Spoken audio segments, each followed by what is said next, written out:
Hello students, আমি Nitish sir জ্ঞানজ্যোতি coaching সেন্টারের পক্ষ থেকে তোমাদের প্রত্যেককে জানাই আরো একবার স্বাগত।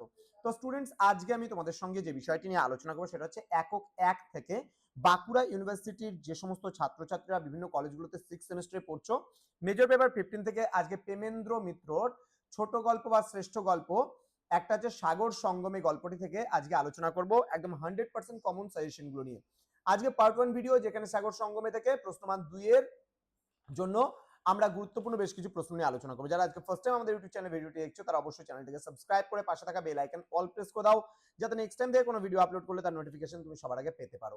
এছাড়া অনলাইনে যারা ভাবছো আমাদের থেকে নোটস নেবে, তারা অবশ্যই যোগাযোগ করো আমাদের অফিসিয়াল নাম্বার 7076398606 নাম্বারে, অথবা 6295916282 নাম্বারে। তোমাদের টোটাল কোর্স ফি রয়েছে তোমাদের এই সাধ্যের মধ্যে জাস্ট 1199 রুপিস পুরো সেমিস্টারের কোর্স ফি, কিন্তু আমরা এখন দিচ্ছি সম্পূর্ণ বিনামূল্যে কোর্সটি। মাত্র 99 টাকা দিয়ে রেজিস্ট্রেশন করলে তোমরা অল পেপারের নোটস পত্র কিন্তু পেয়ে যাবে, তোমাদের যে 4টা পেপার রয়েছে। চলো শুরু করছি আজকের ক্লাসটা। কোন কোন প্রশ্নগুলো তোমাদের পড়তে হবে 2 নাম্বারের জন্য, সেগুলো নিয়ে আলোচনা করব। কি বলছে, দাক্ষায়ণী চুপ করিয়া থাকিবার পাত্র নহেন। দাক্ষায়ণী কেন চুপ করে থাকার চুপ করে থাকতে পারছিলেন না? বলছে শ্বেতা লক্ষণকে দাক্ষায়ণী কেন মুখ পোড়া বাদর বলে গালি দিয়েছিলেন। নেক্সট, দাক্ষায়ণী কোন তীর্থের উদ্দেশ্যে রওনা হয়েছিলেন এবং কেন। নেক্সট, নৌকার সংকীর্ণ স্থানে দাক্ষায়ণীর বসার অসুবিধার প্রধান কারণ কি ছিল।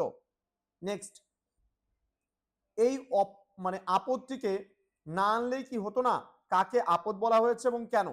নেক্সট, মেয়েটি জলে ডুবে যাওয়ার উপক্রম হয়েছিল কেন। দাক্ষায়ণী তীর্থযাত্রার পুণ্য নষ্ট হওয়ার ভয় পাচ্ছিলেন কেন। হঠাৎ ধপ করিয়া একটা শব্দ শুনিয়া তাহাকে দাঁড়াইয়া পড়িতে হয়, শব্দটি কিসের ছিল। নেক্সট, গল্পের শেষে দাক্ষায়ণী মেয়েটিকে সাথে নিয়ে যেতে চাইলেন কেন। নেক্সট, সাগর সঙ্গমে কথাটির আক্ষরিক ও ব্যঞ্জনধর্মী অর্থ কি। তো প্রশ্নমান 5 গুলো পরে আমি আলোচনা করব তোমাদের সঙ্গে। তো এই যে 10টা প্রশ্ন তোমাদের দিলাম সাগর সঙ্গমে থেকে, এই প্রশ্নগুলো যদি ভালো করে পড়ে নাও, তাহলে আর কোনো প্রশ্ন পড়ার কিন্তু প্রয়োজন নেই। এরপরে আসবে পার্ট 2 ভিডিও, যেখানে আমরা আলোচনা করব মোস্ট ইম্পর্টেন্ট 5 মার্কসের গুরুত্বপূর্ণ প্রশ্নগুলো সাগর সঙ্গমে থেকে। তো স্টুডেন্ট, দেখা হবে খুব তাড়াতাড়ি তোমাদের সঙ্গে আরো একটা নতুন ক্লাস নিয়ে। তোমরা প্রত্যেকেই ভালো থেকো, সুস্থ থেকো। Thank you so much, thanks for watching after all, thank you.